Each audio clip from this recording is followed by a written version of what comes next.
the self versus not self. The Buddha's hidden strategy. As the Buddha once said, the teaching he most frequently gave to his students was this: all fabrications are inconstant, all phenomena are not self. Anatta. And 35. Many people have interpreted this second statement as meaning that there is no self. Others, however, have noticed statements in the Pali Canon or earliest extant record of the Buddha's teachings that refer to the idea of self in a positive manner, as when the Buddha stated that the self is its own mainstay, Dhammapada 160, or when he encouraged a group of young men who were searching for a woman who had stolen their belongings to search for the self instead. From these statements, these readers conclude that the statement, all phenomena are not self, is meant to clear away attachment to a false view of self so that an experience of the true self can be attained. The debate between these two positions has lasted for millennia, with each side able to cite additional passages from the canon to prove the other side wrong. Even now, both sides continue to find adherents attracted to their arguments, but neither side has had the final word. A common way of trying to resolve this impasse has been to say that both sides are right, but on different levels of truth. One version of this resolution states that there is a self on the conventional level of truth, but no self on the ultimate level. An alternate version of the resolution, however, switches the levels around. The conventional self does not exist, whereas a higher level of self on the ultimate level of truth does, and so the impasse remains. All of these positions, however, gloss over the fact that the one time the Buddha was asked point-blank about whether the self does or doesn't exist, he remained silent. The person who asked him the question, Vakshagata the wanderer, didn't bother to ask the Buddha to explain his silence. He simply got up from his seat and left. However, when Ananda then asked the Buddha why he didn't answer the question, the Buddha gave 4 reasons for each of the 2 alternatives to why it would have been unskillful to respond to Vakshagata's questions by saying either that the self exists or does not exist. 1. To state that there is a self would be to side with the wrong view of eternalism. 2. To state that there is no self would be to side with the wrong view of annihilationism. 3. To state that there is a self would not be in keeping with the arising of knowledge that all phenomena are not self. 4. To tell Vakshagata that there is no self would have left him even more bewildered than he already was. If we take the Buddha's reasons here at face value, they indicate that both sides of the debate over the existence or non-existence of the self, instead of being partially right, are totally wrong. Their mistake lies in the point they have in common: the assumption that the Buddha's teachings start with the question of the metaphysical status of the self, i.e., whether or not it exists. That, of course, is if we take the Buddha's reasons for his silence at face value. The partisans who want to maintain the claim that the Buddha took a position on the existence of the self, however, have tended to ignore the first 3 reasons for his silence in the face of the question, and to focus exclusive attention on the 4th. If someone else more spiritually mature than Vakshagata had asked the question, they say, the Buddha would have revealed his true position. However, none of the first 3 reasons apply specifically to Vakshagata's reaction to the Buddha's possible answer. The purpose of this essay is to show that these reasons should be accepted as indicating that the Buddha refused consistently to take a stand on whether there is or isn't a self, and that his silence on this issue is important. To establish these points, it looks at the Buddha's silence in 3 main contexts. 1. The purpose and range of his teachings. 2. The metaphysical assumptions that make that purpose possible. And 3. His pedagogical strategy in trying to achieve that purpose. Once we understand these contexts, we can come to a better understanding not only of the Buddha's silence, but also of 4 why views concerning the existence or non-existence of the self do not serve the purpose of the Buddha's teachings. 5. Why perceptions of self and not self nevertheless can act as strategies to help serve that purpose. 6. In particular, what purpose is served by the perception all phenomena are not self, and 7. Why all these perceptions are no longer needed and no longer apply once they have succeeded in serving the Buddha's main purpose in teaching. In other words, the purpose of this essay is to show that the Buddha's teachings on Self and not self are strategies for helping his students attain the goal of the teaching, and that neither apply once the goal is attained. 1. The purpose range of the teachings. All of the Buddha's teachings have to be understood in light of their primary purpose, which is to solve a single problem, the problem of dukkha, stress, suffering. Other issues are treated only as they relate to solving this problem. Any issues that are irrelevant to this problem would interfere with its solution outside of the range of what he was willing to address, both formally and now Anatta. It's only stress that I describe in the cessation of stress. Samyutta Nikaya 2286. The cessation of stress here does not refer to the simple passing away of individual instances of stress, which happens all the time. Instead, it refers to the total ending of stress, an attainment that can be reached only through a path of practice aimed at fostering dispassion for the origination or cause of stress.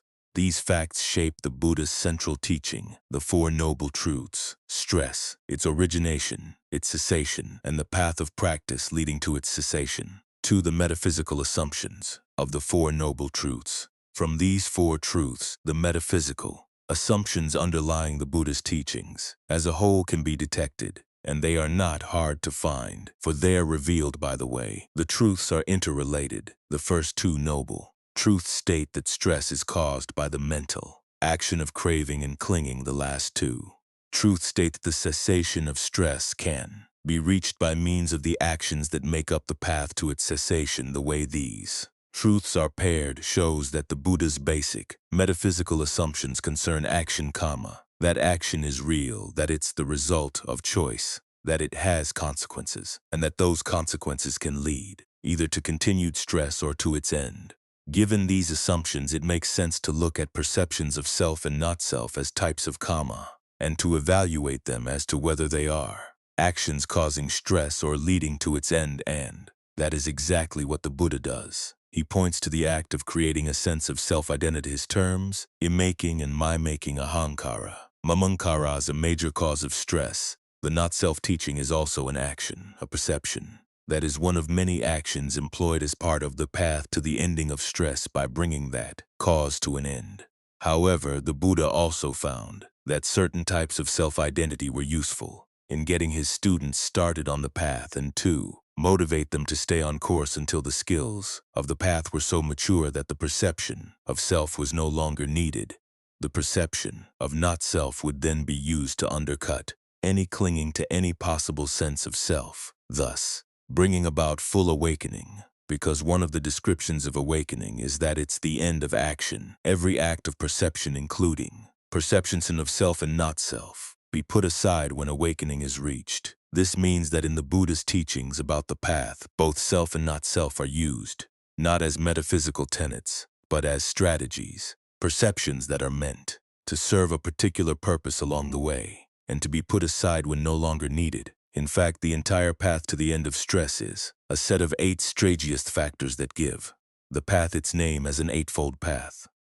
Right view, right resolve, right speech, right action, right livelihood, right effort, right mindfulness, and right concentration. All of these factors are skills to be developed and mastered, strategies devoted to a skillful purpose that are then dropped when that purpose is achieved. Right view, the proper focus and framework for understanding stress and its cessation, is one of these strategies, and it's under this path factor that views about self and not self function in helping to bring stress to an end. This means that the teachings on self and not self are answers, not to the question of whether or not there is a self, but to the question that the Buddha said lies at the beginning of the discernment, leading to right view. What, when done by me, will lead to my long-term welfare and happiness? Majjhima Nikaya 135. You find long-term welfare and happiness by learning to use perceptions of self and not self in a skillful way.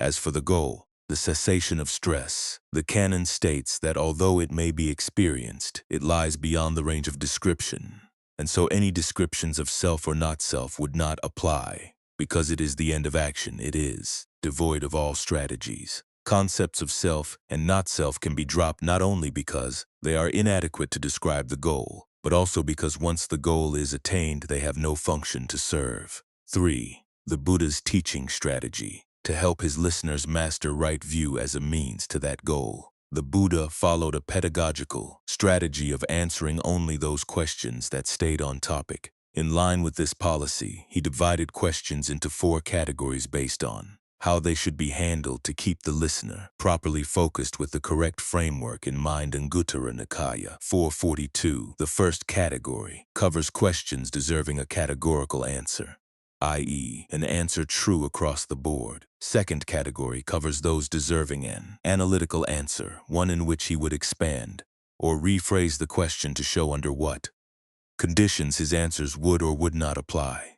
The third category covers questions in which the questioner should be cross-questioned first to help clear up the question or help prepare the questioner to understand the answer.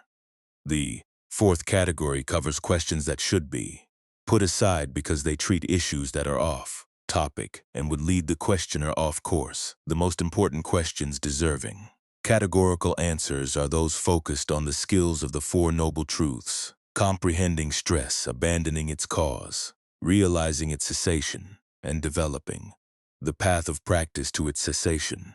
Of these skills, the most central one is to develop the path factors that undercut the cause of stress within the mind: passion and desire for things that are bound to change. As a first step in this skill, the Buddha offered as part of right view different ways of categorizing the range of objects for which people feel passion and desire.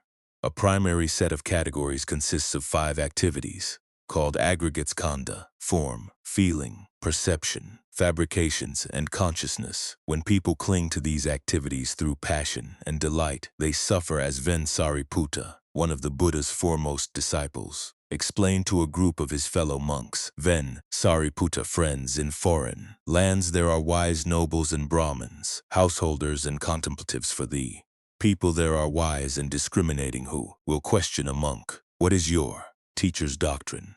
What does he teach?" Thus asked, you should answer, "Our teacher teaches the subduing of passion and desire." Passion and desire for what? Passion and desire for form, feeling, perception, fabrications, consciousness. Seeing what danger or drawback does your teacher teach the subduing of passion and desire for form, feeling, perception, fabrications, consciousness? When one is not free from passion, desire, love, thirst, fever, and craving for form, then with any change and alteration in that form there arise sorrow, lamentation, pain, grief, and despair. Similarly with feeling, perception, fabrications, and consciousness, and seeing what benefit does your teacher teach the subduing of passion and desire for form, feeling, perception, fabrications, consciousness? When a person is free from passion, desire, love, thirst, fever, and craving for form, then with any change and alteration in that form, there does not arise any sorrow, lamentation, pain, grief, or despair. Similarly with feeling, perception, fabrications, and consciousness. Samyutta Nikaya 22.2. One of the main manifestations of passion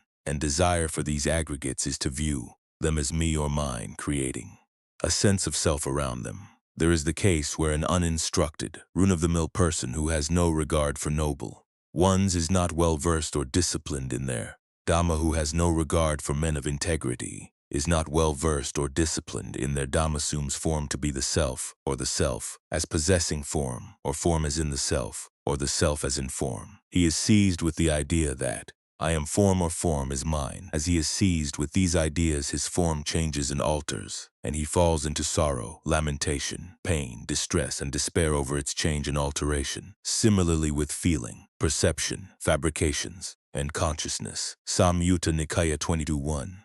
These ways of building a self-identity around any of the aggregates are what the Buddha meant by the terms I-making and my-making.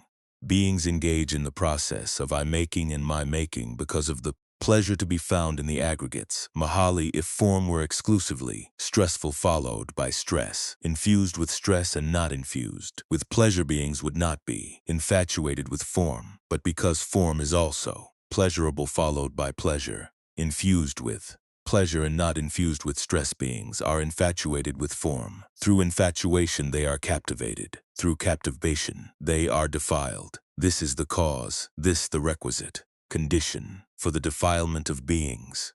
And this is how beings are defiled with cause. with requisite conditions similarly with the other aggregates. Samyutta Nikaya 2260. The activities of making and my-making are defiling because, even though they aim at pleasure, they lead to stress both because the act of clinging is stressful in and of itself, and because it tries to find a dependable happiness in things that are subject to change. Stressful, and not totally under one's control. If form were self, this form would not lend itself to disease. It would be possible to say with regard to form, let my form be thus, let my form not be thus, but precisely because form is not self, this form lends itself to disease, and it is not possible to say be thus, let my form not be thus. Similarly with the other aggregates.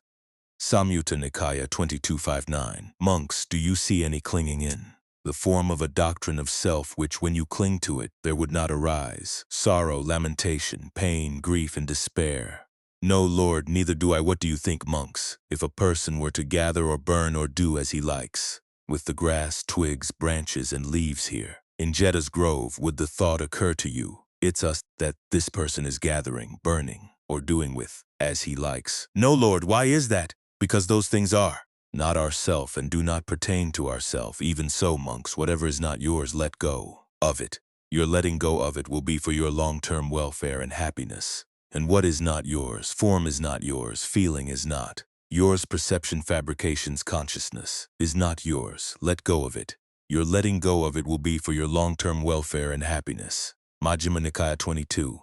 Questions that focused on why and how to put an end to a making and my making were among those that the Buddha would answer categorically. Mogharada, one who regards the world in what way isn't seen by death's king the Buddha, always mindful. Mogharada, regard the world as empty, having removed any view in terms of self this way. One is above and beyond death. One who regards the world in this way isn't seen by death's king. Sutta Nipata 515. In other words, the Buddha would give categorical answers to questions that regarded the activity of clinging to a sense of self, both as a choice and as a choice that could be reversed, to help his listeners see that activity in action, and to reverse it then and there. He would often use the following strategy of cross-questioning to get them to examine their experience of the five aggregates in a way that would lead them to sense disenchantment and dispassion for the aggregates, and so to stop the processes of I-making and my-making around them. The result was that many of his listeners, on being cross-questioned in this way, would gain total release from all stress. What do you think, monks? Is form constant or inconstant? Inconstant, Lord. And is that which is inconstant easeful or stressful? Stressful, Lord. And is it fitting to regard what is inconstant stressful, subject to change as, this is myself, this is what I am? No, Lord. Similarly with feeling, perception, fabrications, and consciousness. Thus, monks, any form whatsoever that is, past, future, or present, internal or external, blatant or subtle, common or sublime, far or near, every form is to be seen with right discernment, as it has come to be. This is not mine, this is not myself, this is not what I am. Similarly with feeling, perception, fabrications, and consciousness, seeing thus the instructed disciple of the noble ones grows disenchanted with form, disenchanted with feeling, disenchanted with perception, disenchanted with fabrications, disenchanted with consciousness. Disenchanted, he becomes dispassionate. Through dispassion, he is released. With release, there is the knowledge. Released, he discerns that birth is ended, the holy life fulfilled, the task done. There is nothing further for this world. That is what the Blessed One said. Gratified, the group of 5 monks delighted in the Blessed One's words, and while this explanation was being given,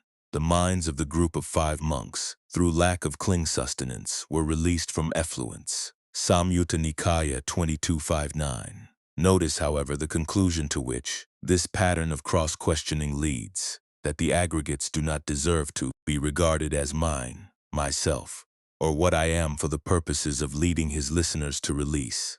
The Buddha did not ask them to come to the further conclusion that there is no self in fact. Questions as to whether there is or is not a self fall into the category of those deserving to be put aside. Questions framed in those terms, instead of aiding in the end of stress, simply act as fetters and entanglements, interfering with the path. Here, for instance, is the record of the Buddha's encounter with Vakshagata. As he was sitting there, Vakshagata, The wanderer said to the Blessed One, "Now then, Master Gautama, is there a self?" When this was said, the Blessed One was silent. "Then is there no self?" For a second time the Blessed One was silent. Then Vakshagata the wanderer got up from his seat and left then. Not long after Vakshagata the wanderer had left then, Ananda said to the Blessed One, "Why, sir, did the Blessed One not answer when asked a question by Vakshagata the wanderer?" Ananda, if I, being asked by Vakshagata the wanderer if there is a self, were to answer that there is a self, that would be in company with those contemplatives and Brahmans who are exponents of eternalism, i.e., the view that there is an eternal soul. And if I, being asked by Vakshagata the wanderer if there is no self, were to answer that there is no self, that would be in company with those contemplatives and Brahmins who are exponents of annihilationism, i.e., that death is annihilation. If I, being asked by Vakshagata the wanderer if there is a self, were to answer that there is a self, would that be in keeping with the arising of knowledge that all phenomena are not self? No, Lord. And if I, being asked by Vakshagata the wanderer if there is no self, were to answer that there is no self, the bewildered Vakshagata would become even more bewildered. Does the self that I used to have now not exist? Samyutta Nikaya 44:10. As we have already noted, people who hold that the Buddha took a position one way or the other on the question of whether or not there is a self have attempted to explain away the Buddha's silence in the face of Vakshagata's questions. They usually do so by focusing on his final statement to Ananda. Vakshagata was already bewildered, and to say that there is no self would have left him even more bewildered. In some cases, they add the same qualification to the Buddha's first two statements to Ananda, saying that Vakshagata would have misunderstood the statement that there is a self as tending toward eternalism, or the statement that there is no self as tending toward annihilationism. For example, some of these people claim that the Buddha took an analytical yes and no position on the question that the self exists on one level but not on another. If he had simply answered yes or no to Vakshagata's questions, the latter would not have understood the subtlety of the teaching. Others claim that to say that the self does not exist is not really annihilationism, as there is no self to be annihilated. A wiser person, all of these interpretations conclude, would not have misunderstood these points. As proof, they focus on the qualification that the Buddha uses to preface all four of his reasons. If I, being asked by Vakshagata the wanderer, this, they claim, indicates that if someone else had asked the question, the Buddha would have responded differently, because the statements "the self exists" and/or "the self does not exist" would have meant something else to a different person. This interpretation, though, ignores four things. 1. If the Buddha had wanted to assert to a person more spiritually advanced than Vakshagata that there is a self or is no self, he could have done so with Ananda, but he didn't. 2. If he had held to an analytical view on the existence of the self, such as that the self exists on one level but not on another, or that to say that the self does not exist is not an annihilationist view because there is nothing to be annihilated, he could have given either Vakshagata or Ananda an analytical answer, explained through cross-questioning. But again, he didn't. 3. The qualification. If I, being asked by Vakshagata, the wanderer prefaces not only the first, second, and fourth reasons, but also the third. If it were meant to limit the reasons only to the fact that Vakshagata asked the questions, then it would apply to the third reason as well. However, no one has ever proposed that it does, and there is no support from anywhere else in the canon to suggest that it does. 4. Most importantly, there is another passage in the canon in which the Buddha tells a group of his monks that the equivalent questions, "Do I exist?" and "Do I not exist?" should be put aside in all cases, regardless of who is asking them. Monks, there is the case where an uninstructed, run-of-the-mill person doesn't discern what ideas are fit for attention or what ideas are unfit for attention. This being so, he doesn't attend to ideas fit for attention and attends instead to ideas unfit for attention. This is how he attends inappropriately. Was I in the past? Was I not in the past? What was I in the past, having been? What was I in the past? Shall I be in the future? Shall I not be in the future? What shall I be in the future, having been what? What shall I be in the future? Or else he is inwardly perplexed about the immediate present. Am I? Am I not? What am I? How am I? Where has this being come from? Where is it bound as he attends inappropriately in this way? One of 6 kinds of view arises in him. The view I have a self arises in him as true and established, or the view I have no self, or the view it is precisely because of self that I perceive self, or the view it is precisely because of self that I perceive not self, or the view it is precisely because of not self that I perceive self arises in him as true and established. Or else he has a view like this very self of mind knower which is sensitive, here and there to the ripening of good and bad, actions the self of mind which is constant, everlasting, eternal, not subject to change and will endure as long as eternity. This is called a thicket of views, a wilderness of views, a contortion of views, a writhing of views, a fetter of views, bound by a fetter of views. The uninstructed run-of-the-mill person is not freed from birth, aging, and death, from sorrow, lamentation, pain, grief, and despair. He is not freed from stress, I say. The well-taught disciple of the noble ones discerns what ideas are fit for attention and what ideas are unfit for attention. This being so, he doesn't attend to ideas unfit for attention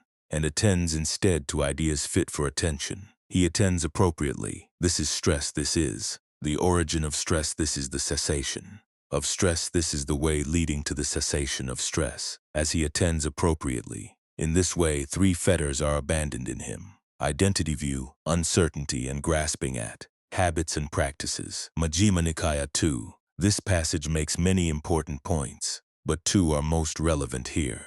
First, it disproves the interpretation that the Buddha avoided the label of annihilationism by holding that there is no self to be annihilated at death, as the passage shows. Simply to ask in the present, do I not exist?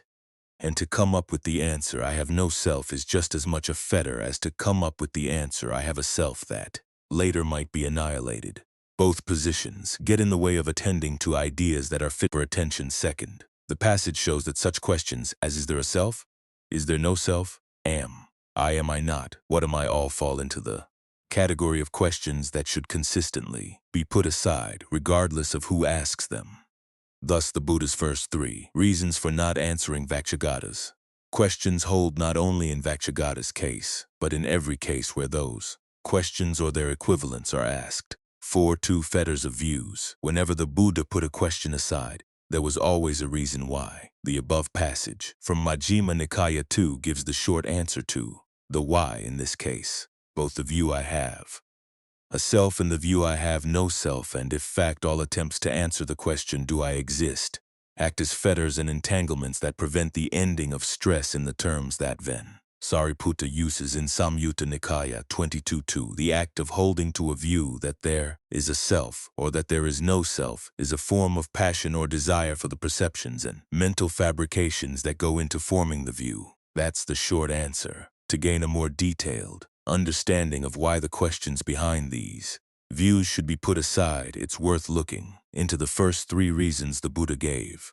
for not responding to Vakshagata's questions in Samyutta Nikaya 44.10. The first reason states that to say there is a self is to side with the wrong view of eternalism. Here it's important to note that the Buddha is not stating that all views of an existing self are eternalistic. As we will see, he is well aware of views claiming the existence of a self that is not eternal. However, the statement, there is a self, conforms with eternalism in that it shares the same practical drawbacks as an eternalist view.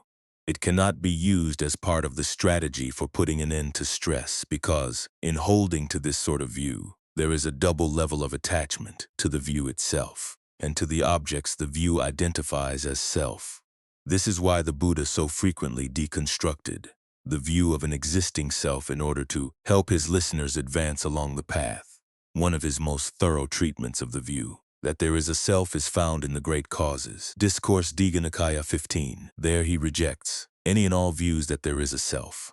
First, he classifies all theories of the self into 4 major categories, those describing a self that is either 1 possessed of form, a body, and finite, 2 possessed of form and infinite, 3 formless and finite, and 4 formless and infinite. Then he states that a person whose definition of the self falls into any of these 4 categories might say either that the self is already that way, that it will naturally become that way when at sleep or at death, or that it can be made to be that way through practice. This gives, in all, 12 ways of defining the self. The text gives no examples of the 4 basic categories, but we can cite the following as illustrations. 1. Theories that deny the existence of a soul and identify the self with the body. 2. Theories that identify the self with all being or with the universe. 3. Theories of discrete individual souls. 4. Theories of a unitary soul or identity immanent in all things. The Buddha points out that any view falling into any of these categories entails obsession. He then goes on to show that any assumption of a self, however defined, revolves around one or more of the 5 aggregates, as noted above, assuming the self either as identical with the aggregate, as possessing the aggregate, as in the aggregate, or as contained within the aggregate. For example, a formless infinite self might be assumed to contain consciousness within it, or as being identified with consciousness, because these aggregates, including the consciousness aggregate, are all inconstant and stressful. The result is that any theory of a self, no matter how defined, entails obsession with what is inconstant and stressful. The obsession itself is also stressful. This is why any view that there is a self counts as a fetter of views. None of them can take you beyond range of death's king. The Buddha's second reason for not answering Vakshagata's questions is that if he were to state that there is no self, he would be siding with the wrong view, annihilationism. This is because this statement shares the same practical drawbacks as an annihilationist view. It, too, interferes with the strategies needed to put an end to stress, because the act of holding to it can act as a fetter on 2 main levels. On the grosser level, a view of this sort can be used to justify immoral behavior. If there is no self, there is no agent who is responsible for action, no one to benefit from skillful actions, and no one to be harmed by unskillful actions. This point is illustrated in Majjhima Nikaya 109, where an assembly of monks is listening to the Buddha, and one of them asks the Buddha how to put an end to a making, and my making. The Buddha responds, "Monk, one sees any form whatsoever, past, future, or present, internal or external, blatant or subtle, common or sublime, far or near every form, as it actually is with right discernment. This is not mine. This is not myself. This is not what I am. One sees any feeling whatsoever, any perception whatsoever, any fabrications whatsoever. One sees any consciousness whatsoever, past, future, or present, internal or external, blatant or subtle, common or sublime, far or near very consciousness as it actually is with right discernment. This is not mine. This is not myself. This is not what I am." See Samyutta Nikaya 2259 above. Another monk sitting in the assembly, however, takes this contemplation in an unskillful direction, instead of using it for its intended purpose, the end of a making and my making, turns it toward a conclusion that action done by what is not self will not be able to touch oneself. Now at that moment this line of thinking appeared in the awareness of a certain monk. So form is not self, feeling is not self, perception is not self, fabrications are not self, consciousness is not self. Then what self will be? Touched by the actions done by what is not self. This conclusion, in effect, denies the Buddha's underlying assumptions about the efficacy of karma. The Buddha's first response to this misuse of his teaching is to denounce it. Then the Blessed One, realizing with his awareness the line of thinking in that monk's awareness, addressed the monks. It's possible that a senseless person immersed in ignorance, overcome with craving, might think that he could outsmart the teacher's message in this way. So form is not self, feeling is not self, perception is not self, fabrications are not self, consciousness is not self. Then what self will be? Touched by the actions done by what is not self. The Buddha then turns to the other monks and leads them through his standard questionnaire of cross-questioning about whether the aggregates deserve to be regarded as self, as in Samyutta Nikaya 2259 above. The result is that 60 of the monks gain full awakening by abandoning all clinging in this way, instead of arguing with the errant monk. The Buddha shows by example how the teaching on not-self should be used as a strategy for abandoning clinging, to use the teaching as a metaphysical tenet denying both one's responsibility for action and the efficacy of action in determining one's pleasure and pain is, in the Buddha's words, a sign of senselessness. immersed in ignorance and overcome by craving on a more refined level. The act of holding to the view that there is no self contains a fetter. In the very act of holding to the view, it can also lead a meditator to become fettered to any experience of peace or equanimity that meditating on this view might produce, as Majjhima Nikaya 106 points out. The perception of not-self, when consistently applied to all experience through the senses, can lead to a formless level of meditative absorption called the dimension of nothingness. Then again, the disciple of the noble ones, having gone into the wilderness, to the root of a tree, or into an empty dwelling, considers this is empty of self or of anything pertaining to self.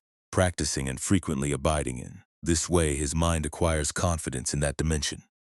There being full confidence, he either attains the dimension of nothingness now or else is committed to discernment. With the breakup of the body after death, it's possible that this leading on consciousness of his will go to the dimension of nothingness. Majjhima Nikaya 106. On attaining this level of concentration, a person who holds to the view that there is no self would read the experience of nothingness as confirmation of that view. Satisfied that he had found the truth, he would stop there, not realizing that there is more work to be done.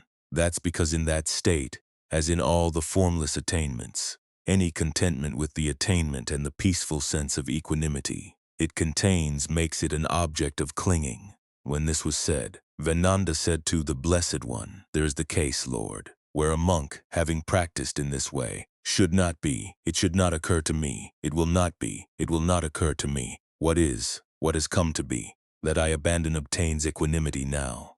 Would this monk be totally unbound or not? A certain such monk might, and another might not. What is the cause? What is the reason, whereby one might and another might not? There is the case, where a monk, having practiced in this way, thinking it should not be, it should not occur to me, it will not occur to me. What has come to be, that I abandon obtains equanimity. He relishes that equanimity, welcomes it, remains fastened to it. As he relishes that equanimity, welcomes it, remains fastened to it, his consciousness is dependent on it, is sustained by it, clings to it with clinging sustenance. Ananda, a monk, is not totally unbound, being sustained. Where is that monk sustained? The dimension of neither perception nor non-perception, one level higher than the dimension of nothingness. Then indeed, being sustained, he is sustained by the supreme clinging sustenance. Being sustained, Ananda, he is sustained by the supreme clinging sustenance. For 'tis the dimension of neither perception nor non-perception is the supreme clinging sustenance. There is, however, the case where a monk, having practiced in this way, it should not be, it should not occur to me, it will not be, it will not occur to me, what has come to be, that I abandon obtains equanimity. He doesn't relish that equanimity, doesn't welcome it, doesn't remain fastened to it, as he doesn't relish that equanimity, doesn't welcome it, doesn't remain fastened to it. His consciousness is not dependent on it, is not sustained by it, does not cling to it without clinging sustenance. Ananda, a monk is totally unbound. Majjhima Nikaya 106. In other words, to gain freedom from the subtle stress to be found even in the equanimity of the formless attainments, a meditator needs to avoid looking for proof that there is no self, and instead to look for which mental activity is causing the stress. Seeing it in the act of passion that relishes the feeling produced by the attainment, one can gain release from it. 5. Self not self as skillful strategies. Avoiding the question of the existence of the self not only allowed the Buddha to sidestep an issue that could prevent a student's progress on the path to the end of suffering, it also allowed him to focus directly on the karma of self and not self. In other words, it allowed him to look at the mental activities of I-making and my-making as activities and to examine them in the terms that are appropriate to activities. When are they skillful in leading to the end of stress, and when are they not?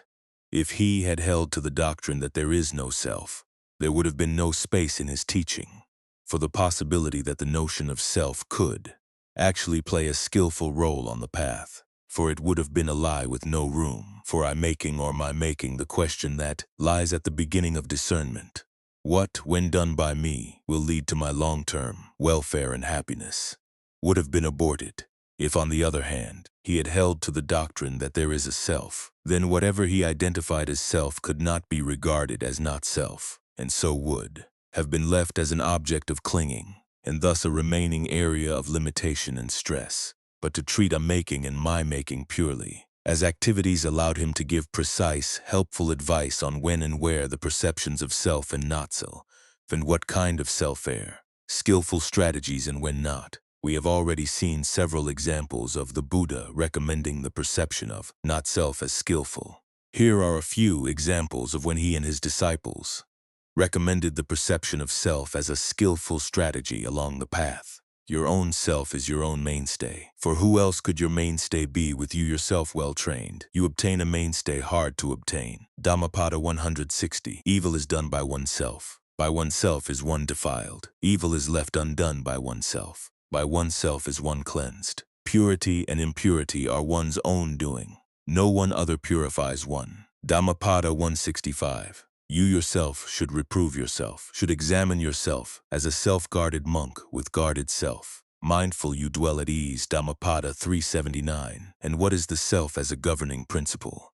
There is the case where a monk, having gone to a wilderness, to the foot of a tree, or to an empty dwelling, reflects on this: it's not for the sake of robes that I have gone forth from the home life into homelessness. It is not for the sake of alms food, for the sake of lodgings, or for the sake of this or that state of future becoming, that I have gone forth from the home life into homelessness, simply that I am beset by birth, aging and death, by sorrows, lamentations, pains, distresses and despairs, beset by stress, overcome with stress, and I hope perhaps the end of this entire mass of suffering and stress might be known. Now, if I were to seek the same sort of sensual pleasures that I abandoned in going forth from home into homelessness, or a worse sort, that would not be fitting for me. So he reflects on this: my persistence will be aroused and not lax, my mindfulness established and not confused, my body calm and not aroused, my mind centered and unified.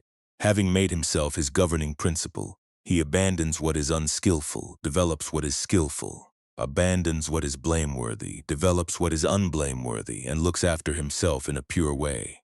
This is called the self as a governing principle. Anguttara Nikaya 340 Ven. Ananda. This body comes into being through conceit, and yet it is by relying on conceit that conceit is to be abandoned. Thus it was said, and in reference to what was it said? There is the case, sister, where a monk hears. The monk named such and such, they say, through the ending of the effluence, has entered and remains in the effluent free. Awareness release and discernment release, having directly known and realized them for himself right.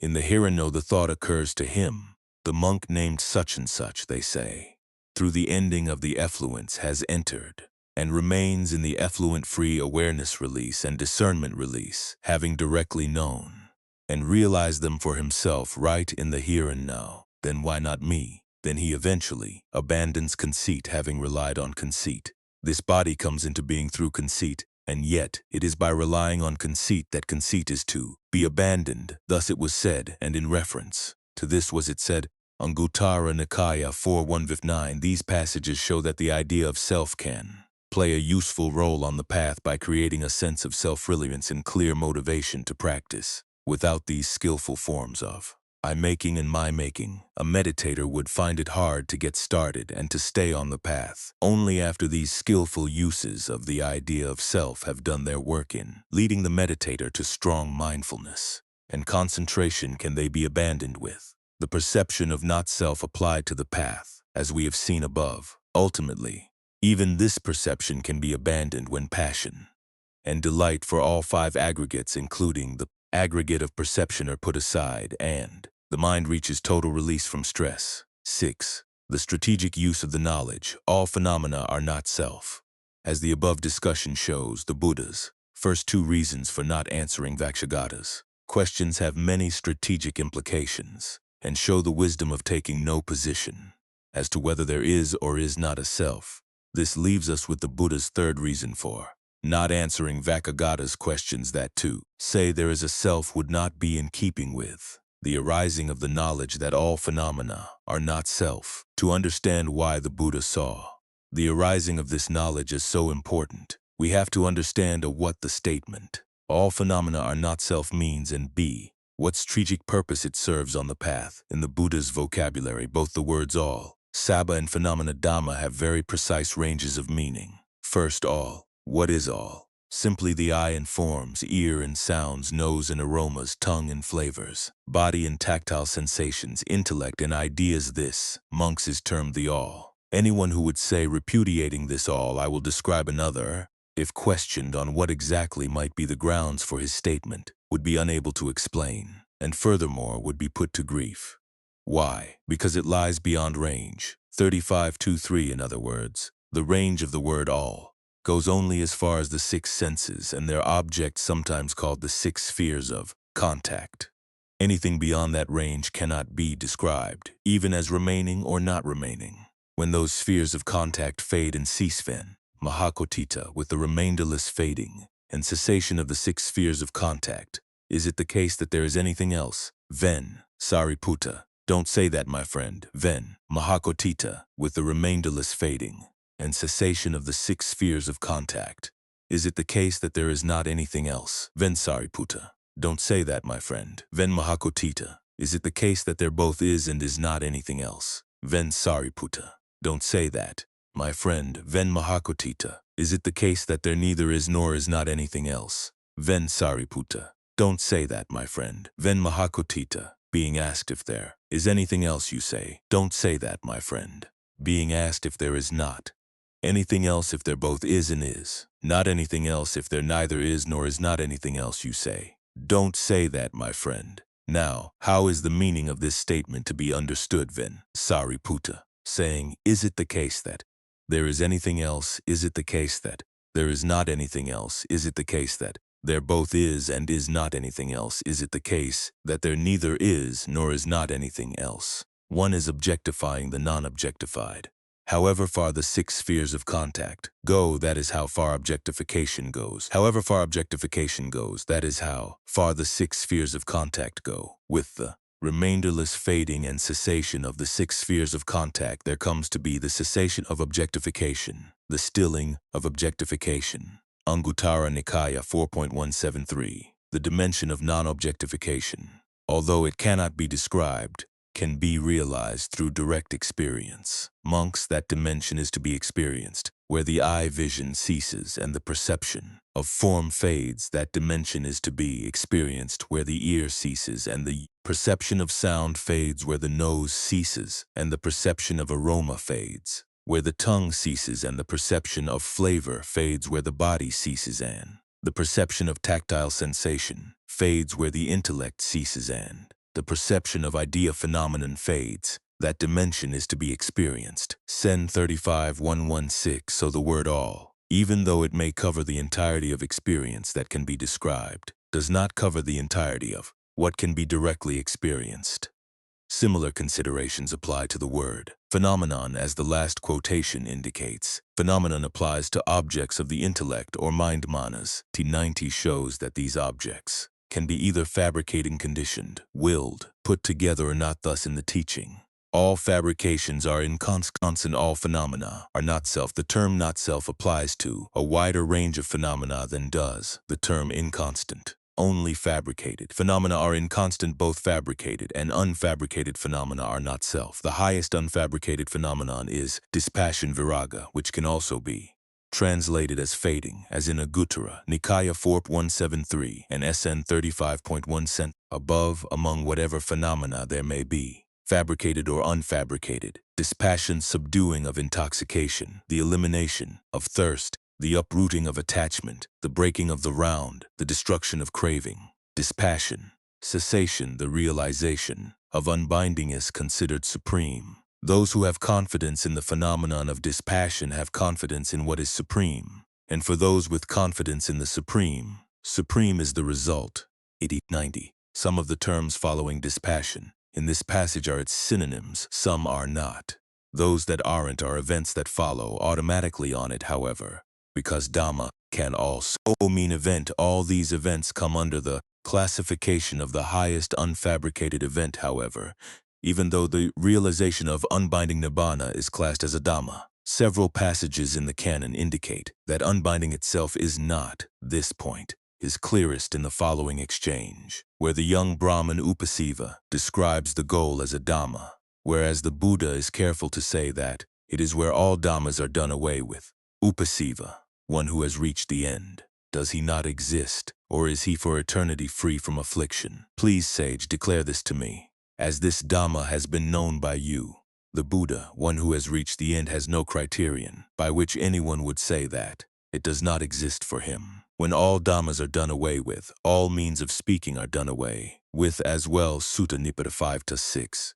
Given the range of the words all and phenomena, the knowledge, all phenomena are not self would apply to all objects of the mind, fabricated or not, registered through the six senses. This would include unbinding as an object of the mind, as in the realization of unbinding. However, it would not apply to unbinding itself, because that is where all Dhammas end and are done away with. This point, though subtle, has an important bearing on the strategic use of the knowledge that all phenomena are not self. In fact, that is the first point to note about this knowledge. It is meant to be used strategically, instead of being a description of what is learned upon attaining the goal. It is part of the path leading to the goal. All Dhammas are not self. When one sees this with discernment and grows disenchanted with stress, this is the path to purity. DHP 279. This knowledge is especially useful at a very advanced stage of the path, for it can help a person who has already attained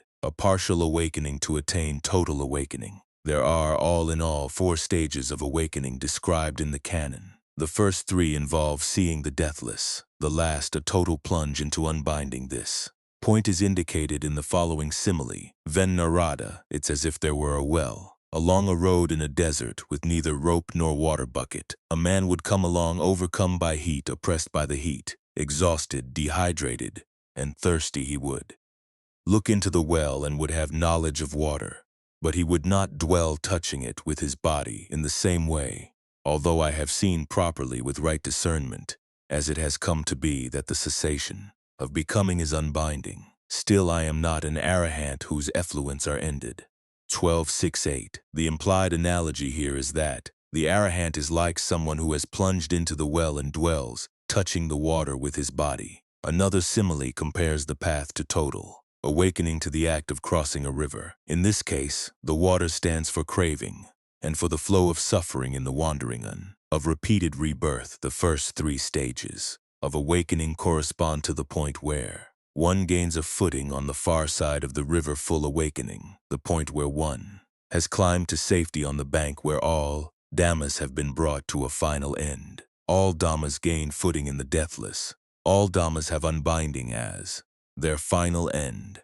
In 10.5.8, the practical difference between gaining a footing and climbing the bank lies in how one reacts to the experience of deathless end. This is where the knowledge all phenomena are not self comes into play. There is the case where a monk enters and remains in the first jhana, rapture and pleasure, born of seclusion, accompanied by directed thought and evaluation. He regards whatever phenomena there that are connected with form, feeling, perception, fabrications, and consciousness as inconstant, stressful, a disease, a cancer, an arrow, painful, an affliction, alien, a disintegration, an emptiness, not self. He turns his mind away from those phenomena, and having done so, inclines his mind to the property of deathlessness.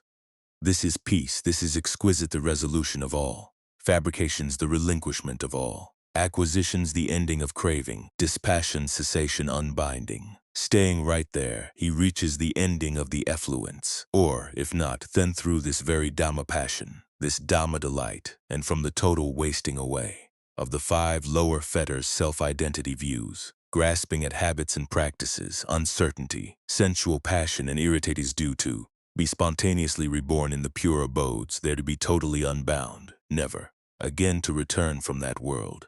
Similarly with the remaining jhanas and the formless attainments up through the dimension of nothingness. And 9.3.6, as this passage indicates, the act of perceiving the 5 aggregates as not self is, for some people, enough to gain full awakening. If any passion and delight arise around the experience of the deathless-taking, that experience as an object suck, people can detect the passion and delight as coming under the fabrication aggregate, and so they can apply the perception of not self to that passion and delight as well. Other people, however, focus too narrowly on the experience of the deathless, and so when passion and delight arise for that experience, they misperceive them as part of the experience. This would lead them to assume that the passion and delight are unfabricated, because the unfabricated does not fall under the aggregates, and because they have been applying the perception not self only to the aggregates as they perceive them. They would not apply the same perception to the passion and delight that they wrongly perceive as part of the deathless. It's precisely this misperception that the knowledge, all phenomena are not self, is meant to cure. When this knowledge is applied, even to the experience of the deathless, it can help detect the fabricated passion and delight around the deathless as actually separate from it. After all, these fabrications are dhammas, and they come from viewing the deathless as a dhamma. Thus, the perception of not-self applies to them and to the aspect of the deathless experience that still takes that experience as an object of the mind. When this perception fully removes the last remaining act of clinging to these subtle mind objects and events, all activity at the six senses ceases. Full awakening occurs with a full plunge into unbinding. It's because the knowledge, all phenomena are not self, can lead to this goal, and because the Buddha wanted to prevent anything from getting in the way of the arising of this useful knowledge, that he remained silent when Vakshagata asked him if there is a self. 7. The abandoning of all strategies. Once the goal is attained with the ending of action, all strategies are dropped. As we have noted, even the knowledge, all phenomena are not self, does not apply once there is a full plunge into unbinding. However, that does not mean that what lies beyond the range of that knowledge should be perceived as self. To believe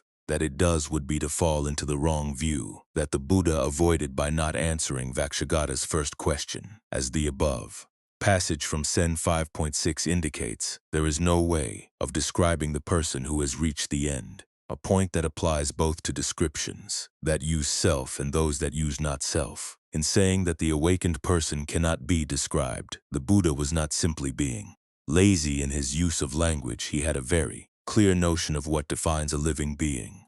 As he was sitting to a blessed one, "A being, Lord, a being," it said. To what extent is one said to be a being? Any desire, passion, delight, or craving for form.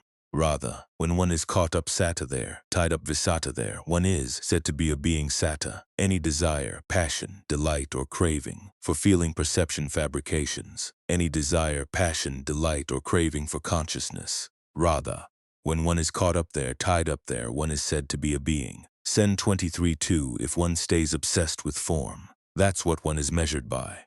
Whatever one is measured by, that's how one is classified. If one stays obsessed with feeling, perception, fabrications, consciousness, that's what one is measured by. Whatever one is measured by, that's how one is classified. If one doesn't stay obsessed with form, monk, that's not what one is measured by. Whatever one isn't measured by, that's not how one is classified. If one doesn't stay obsessed with feeling, perception, fabrications, consciousness, that's not what one is measured by. Whatever one isn't measured by, that's not how one is classified. Sen 22:3-6. With nothing by which Heshi can be measured or defined, there is no way of describing the person who is free from passion and delight for the aggregates. That is why the Buddha kept insisting that an awakened person cannot be described as existing, not existing, both, or neither. This point applies not only to what other people might say about the awakened person, but also to what the awakened person would say about him or herself. After all, in the attainment of the goal, all six sense spheres have ceased. When they have ceased, there is nothing felt. When there is nothing felt, not even the thought "I am" would occur. The Buddha. As for the person who says feeling is not the self, myself is insensitive to feeling, he should be addressed as follows: my friend, where nothing whatsoever is felt at all, would there be the thought "I am"? Ananda, no, Lord. The Buddha. Thus, in this manner, Ananda, one does not see fit to assume that feeling is not myself. Myself is insensitive to feeling. 15. The fact that nothing is felt through the senses, however, does not mean that the experience of the goal is a total blank. It contains its own inherent sukha, pleasure, happiness, ease, and bliss. Now it's possible, Ananda, that some wanderers of other persuasions might say, Gautama the contemplative speaks of the cessation of perception feeling and yet describes it as pleasure. What is this when they say that? They are to be told it's not the case, friends, that the Blessed One describes only pleasant feeling as included under pleasure. Wherever pleasure is found in whatever terms, the Blessed One describes it as pleasure. 36.9.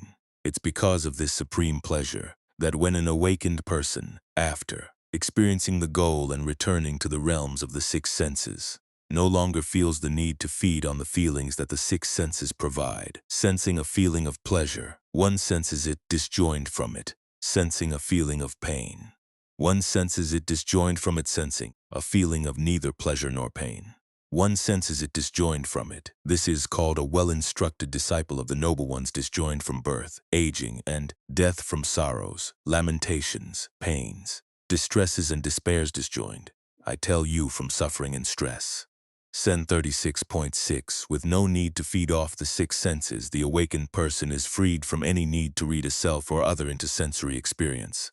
This is what liberates such a person from any passion for views. As a result, experience can occur with no subject or object superimposed on it, no supposition of experience or thing experienced. There can be simply the experience in and of itself. Monks, whatever in this world with its devas, maras, and brahmas, its generations complete with contemplatives and brahmins, princes and meanest, seen, heard, sensed, cognized, attained, sought, after, pondered by the intellect, that do I know, whatever in this world is seen, heard, sensed, cognized, attained, sought after, pondered by the intellect, that I directly know, that has been realized by the Tathagata, the fully awakened person. But in the Tathagata it has not been established, and so, monks, the Tathagata, when seeing what is to be seen, doesn't suppose an object as seen. He doesn't suppose an unseen. He doesn't suppose an object to be seen. He doesn't suppose a seer, when hearing, when sensing, when cognizing what is to be cognized.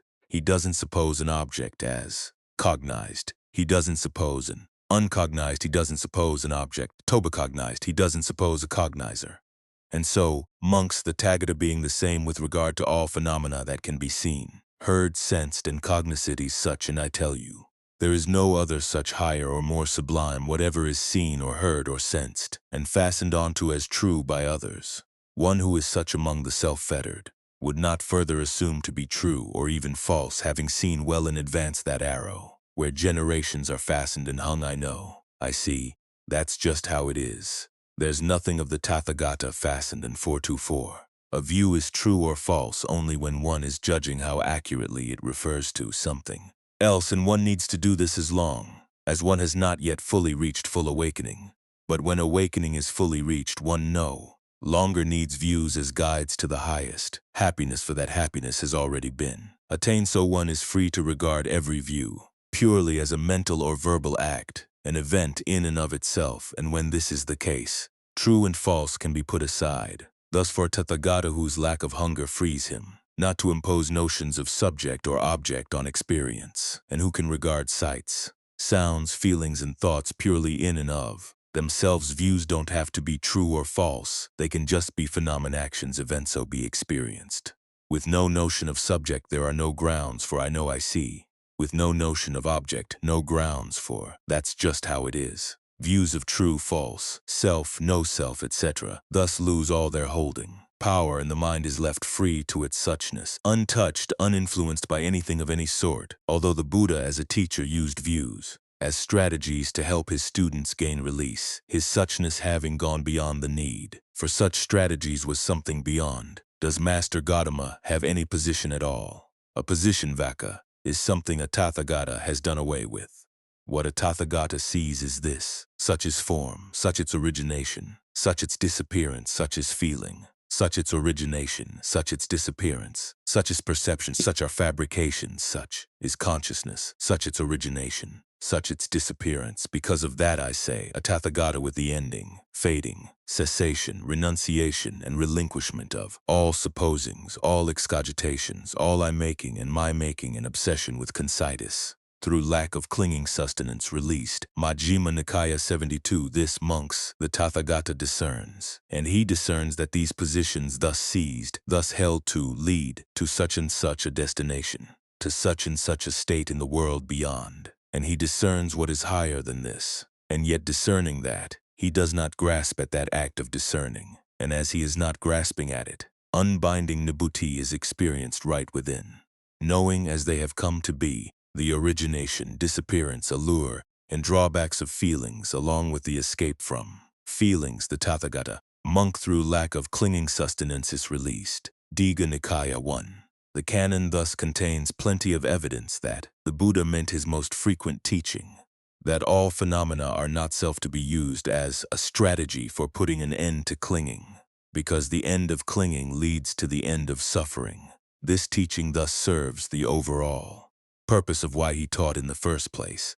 He did not mean for this teaching to serve as part of an answer to the metaphysical question of whether or not the self exists. That's because no. Answer to this question either a categorical yes, a categorical no, or an analytical yes, and no could serve as an effective strategy on the path to the end of stress. In fact, these latter views are all obstacles in the path. At the same time, they do not correspond to any view held by the awakened person once the path has achieved its goal. For such a person cannot be described in these terms, and indeed lies beyond the sway of any view at all. The metaphysical question that the not-self teaching does respond to concerns the efficacy of action, that human action is the result of choice, and that those choices can lead either to stress or to the total ending of stress. When viewed in this light, questions of self and not-self become questions of action and skill.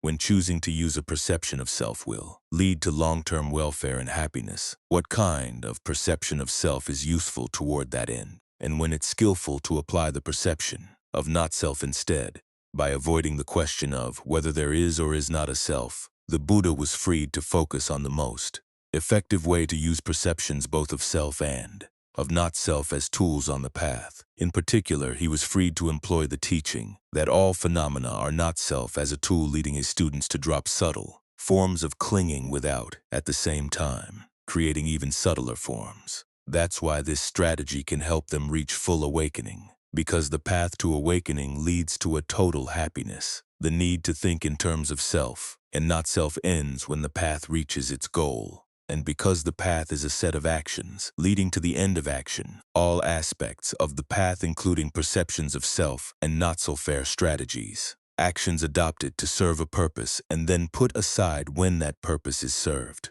Although an awakened person can still use these perceptions for strategic purposes when dealing with others, the fact that they are perceptions and thus included under the aggregates means that they are transcended in the plunge into unbinding. That, of course, is simply what the canon says. Whether its true ID actually useful in putting an end to stress cannot be proven simply by quoting the canon. The ultimate test of this interpretation is to put it into practice and see if it truly leads to the aim of the Buddha's teachings, the total ending of all suffering and stress.